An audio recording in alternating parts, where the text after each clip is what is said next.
Welcome into the Illini Inquirer podcast. Jeremy Werner and Joey Wagner, and it is mid-July, and it's hard to believe, Joseph, but it is time to get ready for training camp. I don't know if anybody calls you Joseph, by the way. Every once in a while, I'll call you Joe, Joseph. I don't know why. I just do it. I call Trevor Trev every once in a while. I just do my own thing. So are you okay with me calling you that every once in a while, tongue in cheek? Well, there's way worse things to be called, and certainly I've found my way to those. Yeah, that's fine. Well, Joey, we got to get ready for training camp. Here we go. It's going to start at the end of July, we think, or early August, but it's not that far away. August 27th, I believe, we're 48 days as we're recording this podcast before Illinois starts the football season against Wyoming in week 0. And what we want to do on the podcast, as we are on the website, is preview each position. And I'm going to do it a little bit differently than we do on the site. On the site, I kind of have, we break down, Joey and I split these up. I gave him offensive line this year, which is like giving up a kid to me, but he's been all over the offensive line. But I started out with quarterbacks, and what we do is, hey, this guy's in the spotlight. This guy's got to step up. This guy's the X factor. Here's newcomers to watch. And we're going to do it a little bit differently on the podcast, just to approach this a little bit differently. So what I did is I have about 5 or 6 questions for each position. And where should we start, Joey? Of course, it is quarterback, the most important position on the field. And of course, it is a position that has not been very good for Illinois recently.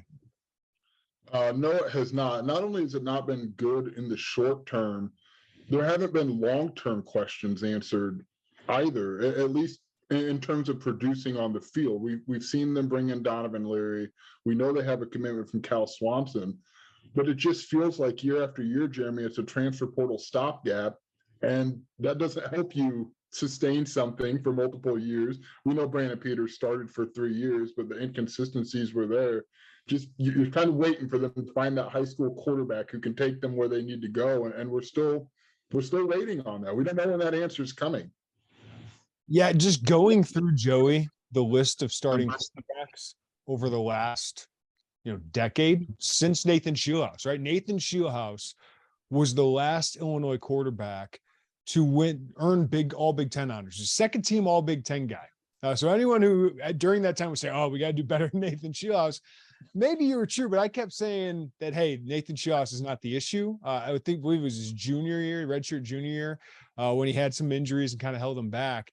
Illinois would love to have a Nathan Scheelhaase again, right? Just a high impact Big Ten quarterback. It's been ugly though, man. Ever since then, we'll go down the list of starters. Like Wes Lunt was the next guy. And Wes Lunt and Brandon Peters had very similar careers, right? Just injured a lot. Sometimes did you have enough confidence from those guys? Didn't have a lot around them all the time, but I thought there was enough around Wes Lunt at times. Riley O'Toole had a nice little stretch there to help Illinois lead to the bowl game. But 2015, Wes Lunt started every game. That was the last time an Illinois quarterback started every game. I have that in my head all the time. Is you got your starter, but you better have a backup and maybe another backup who can contribute. 2016, Joey, your quarterbacks were Wes Lunt 7 games, Jeff George Jr. for 4 games when Wes got hurt, and Chase Crouch for a game. 2017, probably the worst quarterback year I've seen. Chase Crouch 5 years, 5 games, Jeff George Jr. 5 games, Cam Thomas 2. 2018, actually, you try to take that year, given what he did on the ground. AJ Bush, not a great passer, but a great runner. MJ Rivers, 3 games. 2019, Brandon Peters, 11, was competent, right? Some signs of progress. Matt Robinson, 2, was just a typical backup. 2020, Brandon Peters, 5, Isaiah Williams, 4, Matt Robinson, 1, Karan Taylor, 1. COVID did a number, obviously, there in games that they played. And then last year, you had Art Sitkowski and Brandon Peters. Peters starting most of the game, Sitkowski starting when Peters was out. But all of it's added up to, Joey, to poor quarterback play. Illinois has finished bottom 5 in pass efficiency the last 7 seasons. So my first question, Joey, why has Illinois been so bad at quarterback? First of all, can we remember what it was like in Santa Clara, where it was like we knew Brandon Peters was coming back for another year after the 2019, and you're like, oh man, like do they have something here? Like honestly, think back to it. Like that was kind of he had that dive for a first down. It felt like people were rallying, or it really was a first down. It wasn't called first down. It was. People were like rallying around him. You thought, holy crap, maybe they found like a 2 year. Like if you can get a quarterback for 2 years, thumbs up, right? Like that bridges some area. It did not really in this instance with Brandon with 3. But man, like Jimmy, I go back to that pretty frequently because that felt like they found something there, and it And just Joey, didn't there was a reason, right? It wasn't just like we thought he was great, but it was just like, hey, 130 quarterback efficiency rating, passer efficiency was good. 18 touchdowns to 8 interceptions. That's good. You saw some movement with his legs. Like you were just thinking, hey, they got a solid quarterback here for the next year or two, right? And it just didn't end up the case. Brandon really struggled in the COVID year. Of course, COVID interrupted all of that. But it's not the only excuse. I mean, he was terrible against Wisconsin, right? Like that was just an atrocious game, and just had some games. Nebraska, notably, was pretty good, but just inconsistent. And then last year, didn't start off well, had the injury, came back, wasn't good whatsoever. Purdue, Maryland, he's a big reason, along with the rest of the offense. And Tony Peterson deserves blame of why you didn't beat Purdue and Maryland. That's the difference of the season right there, of making a bowl or not, was those 2 games. And then towards the end of the season, he finally played pretty well. The last 4 games, he was pretty good. He had 145 pass efficiency rating. You're thinking, man, if they just would have had this all year, they're in a bowl game. And maybe they're a surprise in the Big Ten West. It's just consistency, whether it was injuries, confidence, play callers, all of it, Joey. It just never aligned for a consistently good season last year for Brandon Peters. No, it didn't. And if you could bottle up the Minnesota game, the Northwestern game for him, like that was Minnesota, the numbers aren't eye-popping, right? But he did exactly what he needed to do. They ran the ball well. He made timely throws. But to get back to your original question is why haven't they had good? I just don't feel like I feel like to have good quarterback play, you need to have a little bit of a sustained quarterback play. And that probably means developing a high school kid. Like I don't think you can constantly live in this transfer market for quarterbacks. Now, there's obviously, if you're like a Quinn Ewers, right? He was there for a semester, he transfers. It's basically the same thing as getting a high school kid. But if you keep trying to grad transfer your way through this, there's a lot of variation that can exist that way. And they just haven't had that guy and developed that guy. It seems simple, but like MJ Rivers could have been I like what you saw to him as a freshman. That obviously didn't work out for any number of other reasons, but man, like you just haven't seen them get a kid who maybe comes in as a redshirt freshman or a redshirt sophomore and takes the reins for a couple of years like Nathan Schiehouse did. My thing is, like, it never feels everything's aligned because you've had so much head coaching change. You've had so many offensive coordinators, and then you've had quarterbacks. Yeah, you've had quarterbacks just in and out of different systems that they weren't recruited for. Like you think of, Wes Lunt with Bill Cubit was a great fit, and they had some success when Wes was actually on the field. Bill did a great job with Schiehouse, that when he took over and got a lot out of him in his 1 year together. But then Bill just didn't recruit the quarterbacks that kind of took the next step after that. But they were playing for Garrick McGee. He wanted something different out of quarterbacks. Garrick McGee's here for 2 years, never got, unlike Rod Smith. I give a lot of credit to Rod Smith for finding AJ Bush. Garrick McGee didn't never go for the transfer, the JUCO quarterback, or the one he did, Dwayne Lawson. They knew he wasn't getting into school. So it's like you don't have a bridge to get you some success to build on that and sell in recruiting. And then Rod Smith, I thought AJ Bush was a great fit. You saw the rushing success they had. And then I know they went for Tommy Stevens. They went for some other, looked at Matt Fink right at that time. And I think those guys actually might have been better fits because they ran the ball well. Or you should have ran Brandon more. I thought Rod should have been more himself. I think he really changed his system for Brandon, which kudos to him for that. but I just don't know if that was the best way to have success as a team. Now they made a bowl game the first year at Brandon, but then, at some point you thought maybe Isaiah Williams, the guy that Rod might fit better, that maybe they should go to him, but they kept it up with Brandon, felt like they owed him something. It felt like, and then now you get a new coordinator, Tony Peterson. It feels like Brandon Peters, if he's going to get the most, it's this pro style passer, and it didn't work, whether it was injury, whether it was the play calling, all of it just didn't work, whether it was just Brandon not playing well enough. And now you have a new coordinator, Joey, and a new quarterback who he didn't recruit, and a new quarterback room. That's where I think Illinois needs Barry Lunney to be good. They need to be good as an evaluator, as a play caller, and a developer of talent, because there's just been a revolving door. And it feels like the head coach is adapting to a new OC. The OC is adapting to different quarterbacks, and it never has time to gel and just take off and find some consistency and some stability. Yeah, that's exactly right. It's kind of been, I'm going to say, a revolving door of offensive coordinators, but there have been a few find their way through Champaign-Urbana over the last, I'd say, decade. Can I count? Can I count? Yeah. In my time covering this team since Tim Beckman's first year, you had the two co-offense coordinators, Chris Beatty and Billy Gonzalez.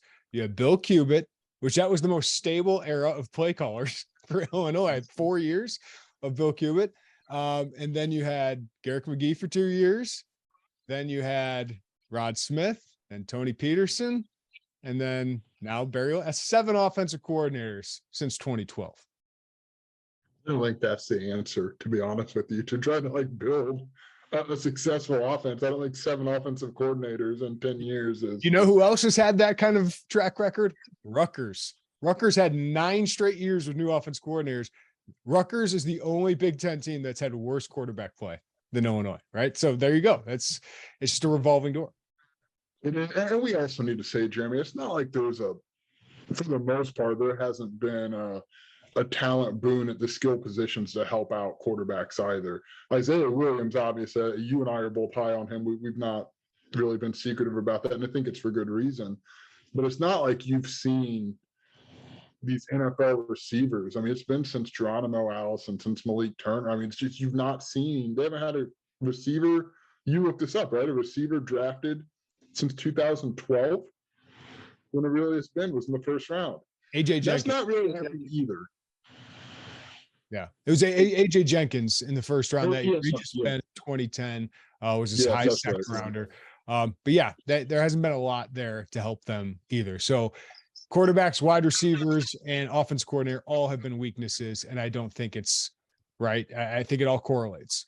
So I don't know how you weigh each one, but I think the offensive coordinator, the turnstile at head coach certainly has played a role in all of that. All right, question number 2, Joey. How big of an upgrade is Barry Lunney Jr. as a play caller? I mean, so we've seen him call 0 plays in the Power 5, right? I mean, but what he did against the Power 5 team last year in Champaign. I mean, I think it's fair to think it's an upgrade because he's got these last 2 years that he's been at UTSA pretty good offensively, Jeremy. And that's not like pretty good for, quote, a group of 5 or anything. They've just been good. Like, if you watch them, it looks like there's a reason. And it looks like there's a rhyme and reason for everything. And there's consistency and there's a plan.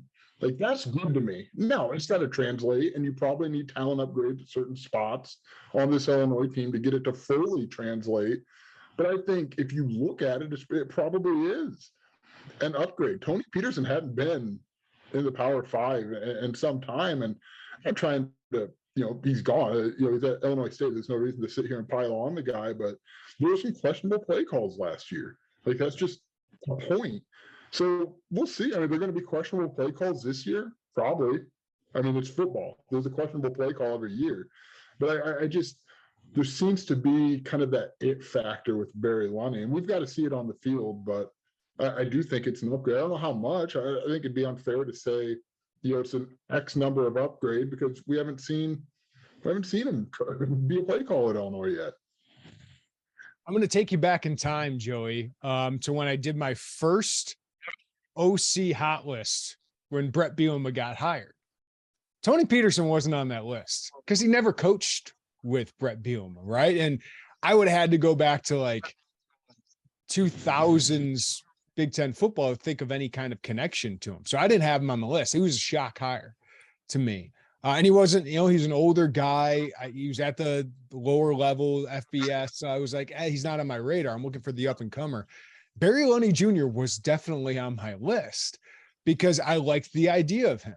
I loved the connection to Bielema. I loved the offense that he run at UTSA, felt a little more modern. And that was my question with Tony Peterson was, I know he did some stuff at App State that was a little newer with the run game, but he kind of adapted his style to that. And what he did in the Big Ten was more like what Bielema did his first time at Wisconsin. I was like, is that going to work? Can you out Wisconsin or out Iowa those programs at Illinois? I thought that was going to take a long time. And I just think you got to do a little bit something different. I thought Dan Enos made a ton of sense because he was Bielema's second hire as an OC at Arkansas, and he adapted more to the modern game than it was. Chaney was his offense coordinator, more the pro style guy, older guy. And Dan Enos, younger guy, came in and runs a little bit more spread concept. Quarterback runs a little bit more. I thought that made sense. I thought Enos was kind of the go-to guy there. And Lunney made sense as an up-and-comer. So I like the idea more of Barry Lunney as a play caller. The offense is going to have similar, I guess, tenets of they're going to have a power run game. They're going to run the ball a lot. But the way he gets people the ball, the way he operates the quarterback is going to be a little bit different. You're not going to be under center anymore, right? The quarterback's going to be in the shotgun almost all the time. That probably allows him to see the field a little bit better, see the defense a little bit better. You also have a quarterback that's going to move, I think, a lot more outside the pocket. And he's just going to get rid of the ball faster. If there's one thing we saw against UTSA is he gets receivers in space, gets them the ball quickly. And I think we saw that in the spring game as well. So we have to see how it all happens, but I just think there's more counters. I think there's less predictability with this offense. So I like the idea of Barry Lunney and the idea of him as a play caller. So I do think he's an upgrade. Now he just has to do it, right? Against actual Big Ten competition, which is different than doing it against Conference USA. Yeah, I think we also need to, I know you and I, Jeremy, have encountered the notion of, well, this offense isn't going to be that different. It is. It is going to be different. There's a lot of room between what Tony Peterson ran, kind of that pro style, and like a Rich Rod spread. There's a lot of room for differences between those two ends of kind of the offensive spectrum. Barry Lunney's going to be in the middle of those differences. Like, to your point, yes, they're not just going to come in here and say, run the ball, never heard of it. Like, that's not going to happen. But they're also going to play with more tempo, selective tempo, when to go. Like, that is different. So any notion that like, oh, it's going to be the same offense or done better, or it's not going to be different, I don't buy that. It is going to be a lot different. It's just maybe not going to be those spread 5 receivers and throw it until you can't throw anymore. Like, there's a lot of room for variation. I think that kind of gets overlooked at times. And of course, that's going to impact the quarterback and what we think it's going to be Tommy DeVito, what he's asked to do, what he's able to do. Like, all of that's going to factor in. Transition me perfectly to question number 3, Joey. You're getting good at this thing. Is Tommy DeVito an upgrade over Brandon Peters? I mean, we look at this we can do, Jeremy, is look at 2019 numbers. Like, we haven't really seen much of Tommy DeVito outside of that 2019 season, which is better than the season Brandon Peters had, right? His 2019 season rather, was pretty freaking good. Like, that was a good season. It's hard to say, right? Like, maybe like, we haven't seen a steady version of that Tommy DeVito since we saw that steady version of Brandon Peters. Like, I think it is. I don't want to pour cold water on anybody's excitement in the middle of July, but I can't sit here and say, I'll tell you what, that's head and shoulders above where Brandon Peters was. I think there's probably an upgrade, but I think that also comes with the full scale upgrade of a coordinator who might lean in to maximize what he has more. Like, all of that factors into it as well. So I think as a whole, yes, but if you were just drill in and say, is Tommy DeVito an upgrade over Brandon Peters? We can't answer that because we haven't seen enough evidence in the last few years. They need him to, like that is clear. They need him to be an upgrade. I agree with your sentiment that it's going to depend on the offense coordinator, because if Tommy DeVito does not have a good offense, like if Illinois had the same play calls as last year, the same talent level, which it basically is, right? I would say, I don't think so. I think their talent level is very similar and their stories are kind of similar, right? Both very highly ranked prospects, 4-star prospects going to their schools. Brandon Peters at Michigan, Tommy DeVito at Syracuse, both had a level of success, not as much for Brandon, but he started as a redshirt freshman at Michigan, which is no small feat. Tommy DeVito had a year in 2019 that made him look like the guy for Dino Babers in the long term. I mean, after an 11-win season, DeVito came in, had a terrible offensive line, had some good receivers, but he threw for 2,300 yards, 19 touchdowns, 5 interceptions. Felt pretty good about that guy moving forward.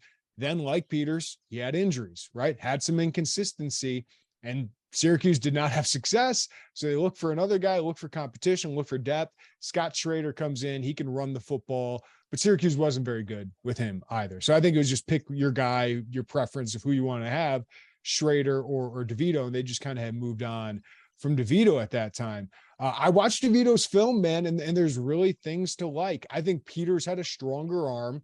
He's a bigger guy, but DeVito's got a strong arm. He can sling it, and he's certainly got a strong enough arm. But what I like about him is he's got good athleticism. I think he can really use his legs a little bit more than he did at Syracuse. I think we'll see that a little bit at Illinois. But if we're going by the last couple of years' numbers, Joey, I broke this down. His completion rate the last 2 years, 54.1. Peters the last 2 years, 52.2. Yards per attempt the last 2 years. Peters 6.4, DeVito 6.6. Touchdowns, Peters 10, DeVito 5. Interceptions, both through 4. Pass efficiency rating, 115 for DeVito, 116 for Peters. Right? So it depends on, is the change of scenery, is the change of play callers, the change of offense good enough for DeVito? I think I would project he'll be better. He'll have better numbers last year than Peters. And one thing I like about DeVito, I questioned at times whether Peters was confident. I questioned at times whether Peters could lift his team out of a funk. Like when you got into a funk on that offense, it felt like they were never getting out of it. A quarterback has to lift you out of that. I think DeVito, at least early on, this is the offseason, is showing a confidence and a swagger that I think you have to have in a quarterback. Now, he's got to translate that to actual good mechanics, decision-making, all of that.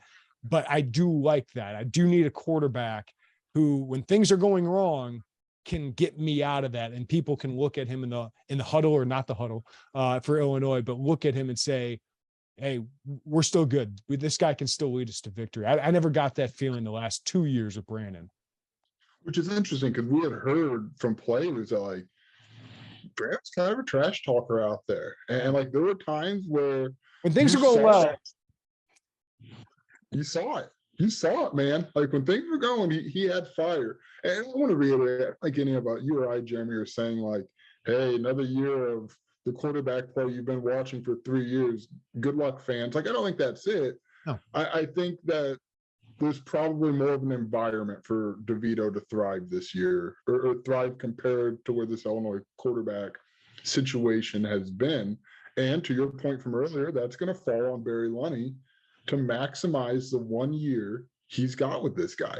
I mean, that's just, if Barry Lunney can do that, I don't know, they might carry him off the field on November 12th for the home game, the last home game of the season. Like that's a big task, but if he can do it, that's what you see, right? Like that's what you want to see out of your offensive coordinator. So it's as you were talking, I thought, man, I hope we didn't tell people like, yeah, good luck. It's going to be tough sledding for quarterbacks. But how can we say it? How can we say it's a dramatic upgrade or anything along those lines? I feel like that'd be disingenuous of us to try to sit there and do that. But I think the environment is an upgrade for the quarterback, and that's. DeVito has to maximize that, and Lunney has to maximize that. I think there's a reason that Nebraska fans should be more excited about Casey Thompson than Illinois fans are about Tommy DeVito. Sure. Right? Casey Thompson is going to be a junior, also a former top prospect.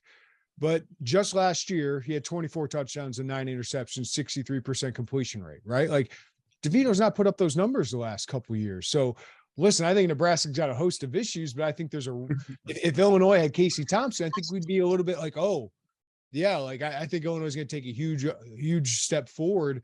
The last 2 years haven't been great for DeVito, and we'll see if he can put it all together. But I do think there's optimism there as well. I think the coaching staff's done a pretty good job of not getting unrealistic with DeVito, saying, Lunney's been really good about he needs to take some more steps, but I like what we've seen in the spring. Now we got to carry over into the fall. So I think we're being reasonable, Joey. I don't think we need to fight back for saying like, hey, there's no reason to be optimistic. I think there are reasons to be optimistic, but there's also reasons for skepticism. This kid's coming from Syracuse that has struggled the last couple of years, not even a Texas that's going to make a bowl game no matter what, right?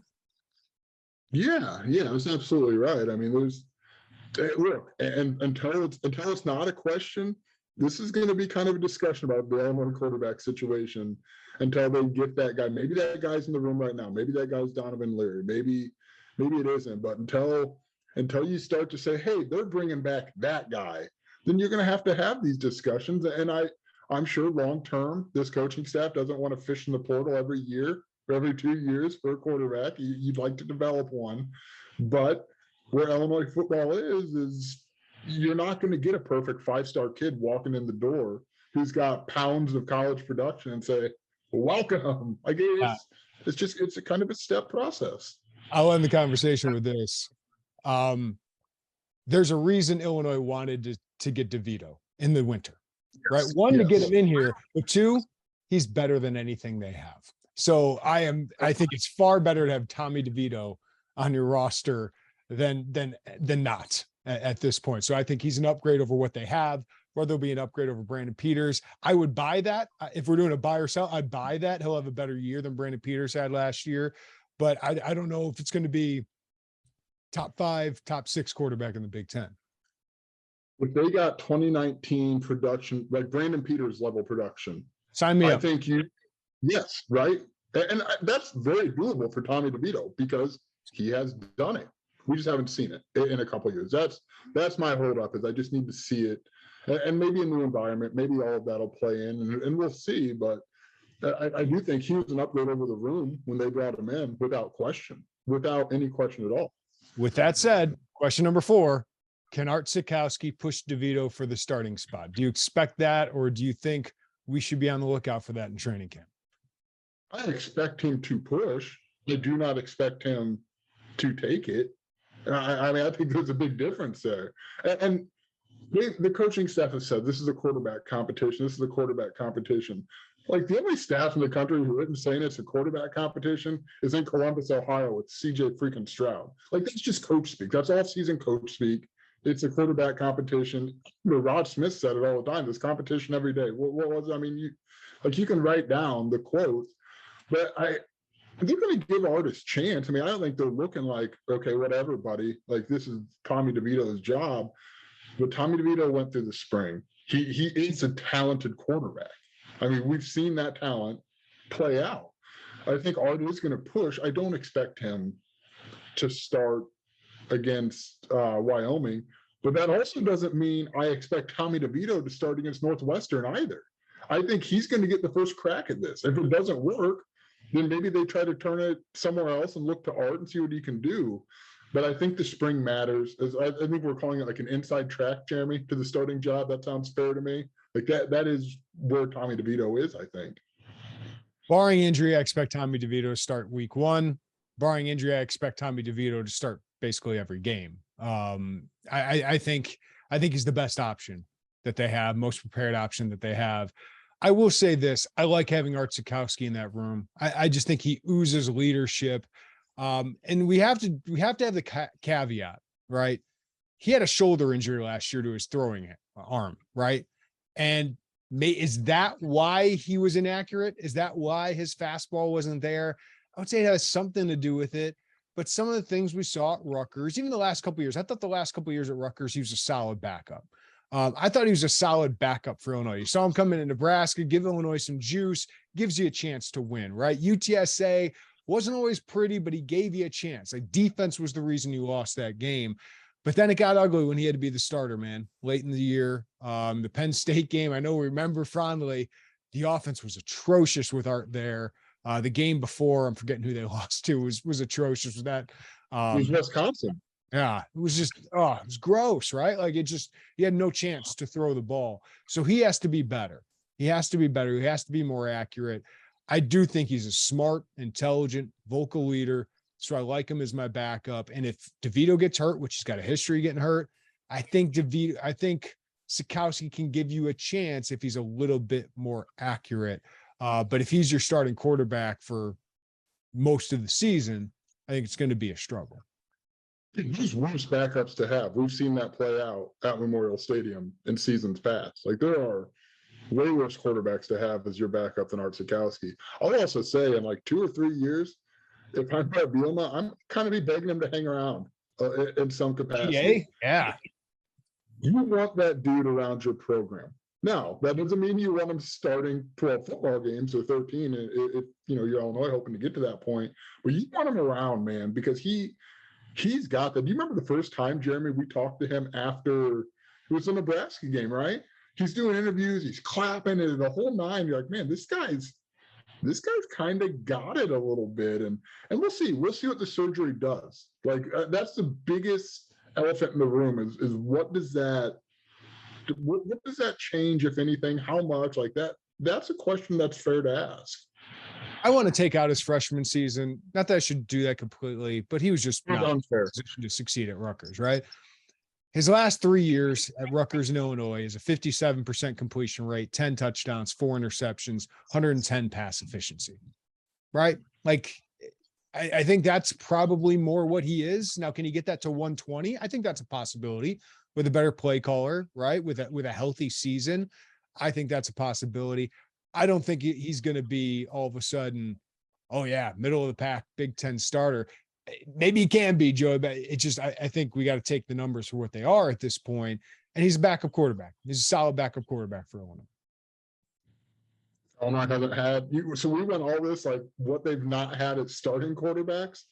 Take one step back. Like, there has not been a very strong history of good backups sitting there willing to bail out an injury. And if you can get that out of Art, all right, like, that's good for you. You said they don't want to be in the portal every year. Well, question number 5, who are you buying as the long-term option is the quarterback for Illinois and Barry Lunney Jr.? I mean, come on now. What? So the option, let's just lay out the options, right? The options are Samari Collier. Right now on this roster, Samari Collier, Donovan Leary. There's some excitement, at least. I think his tape is good. The Kirkland Michaud, the walk-on, but we're talking about a walk-on quarterback who's played baseball for 2 years. They have a commitment from Cal Swanson. So what do you do? Like, what's the bridge there? Like, the long-term, how long-term? Like 4 years?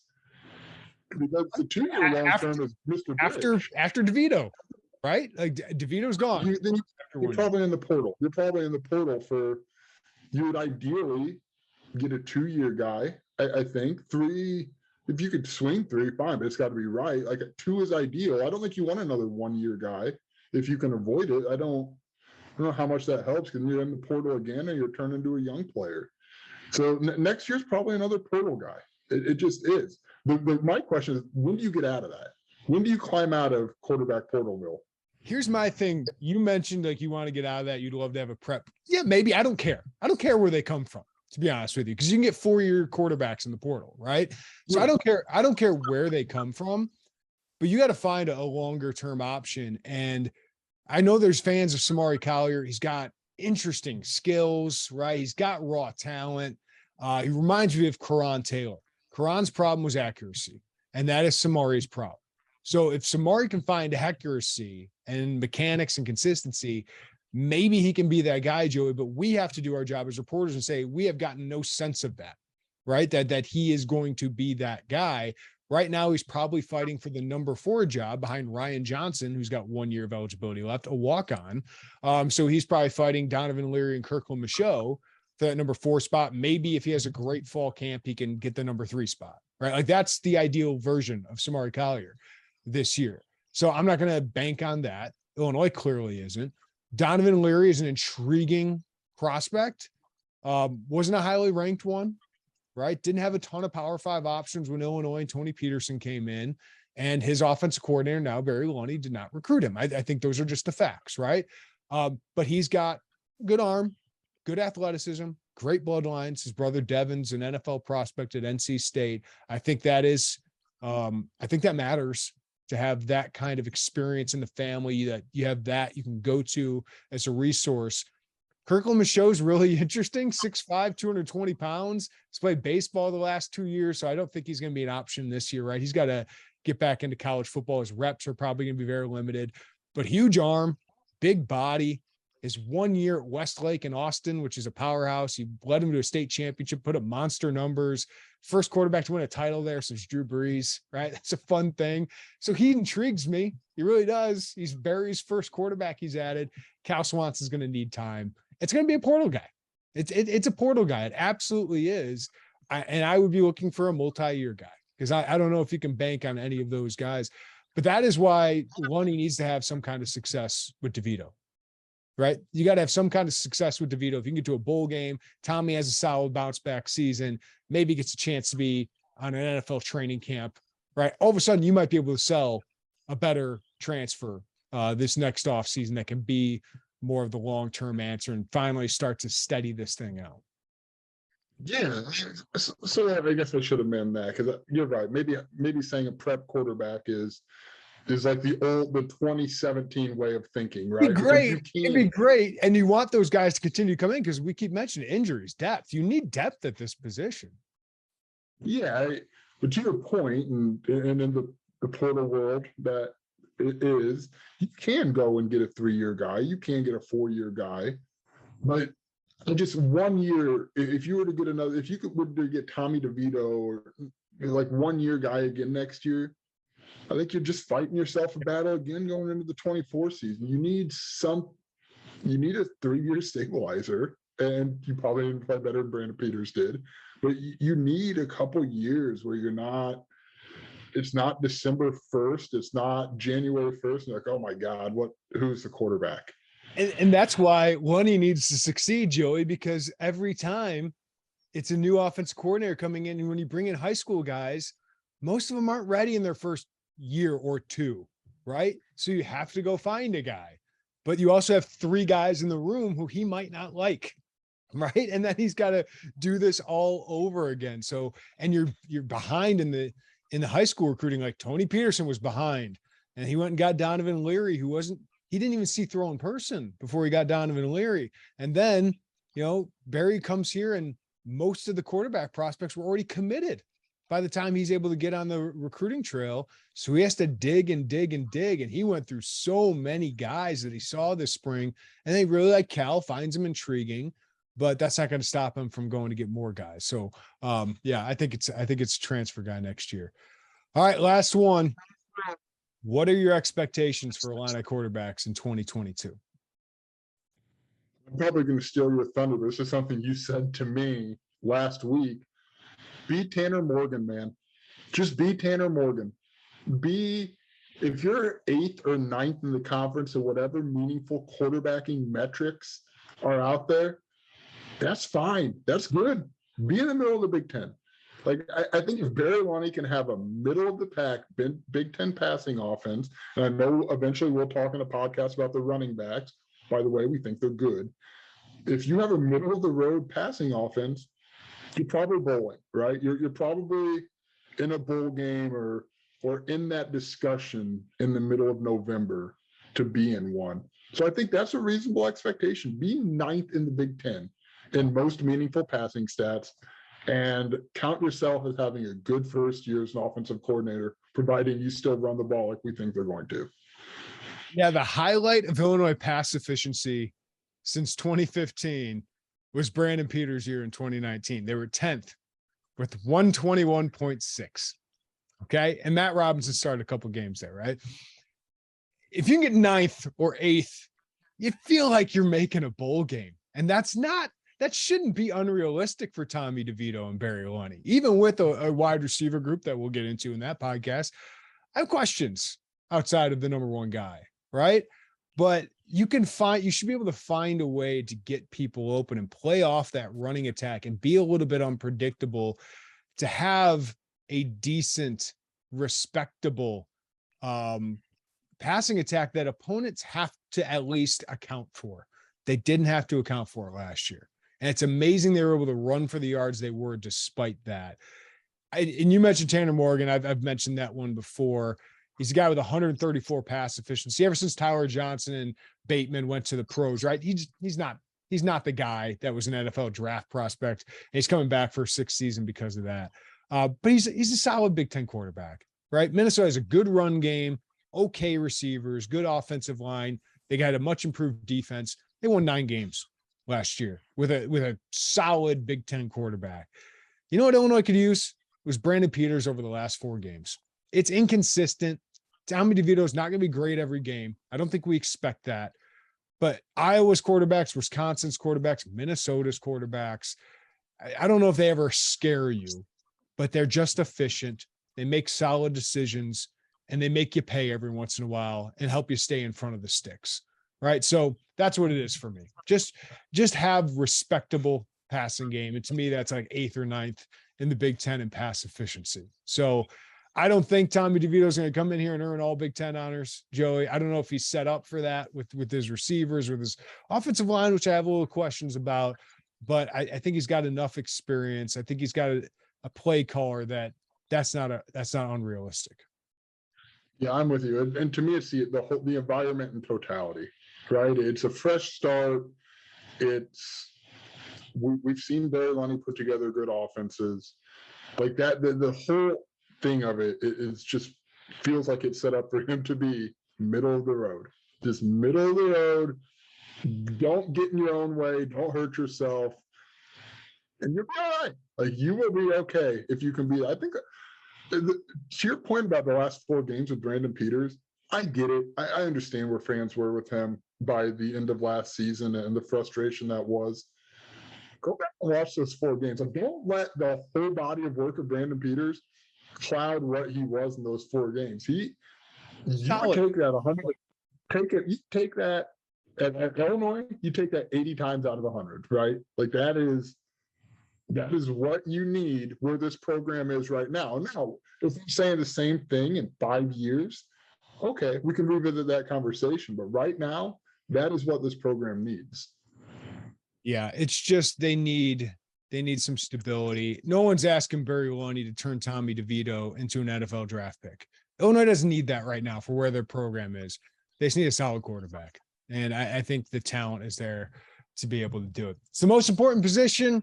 And I think a lot of it's going to have to do with a guy that's going to be, did he say he's on the sideline or in the booth? I think he's in the booth, right? Or he's a sideline. He said his preference has been sideline.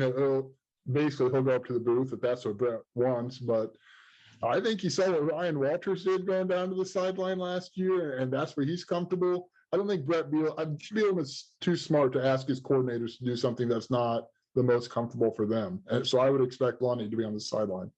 Yeah, and Lunney's got a little bit more fire to him, it seems like, especially during games. Ryan Walters might seem that way. He might seem like calm, cool, and collected in his press conferences. He is not that way on the sideline. So he's really fun to watch, actually, when we get down there.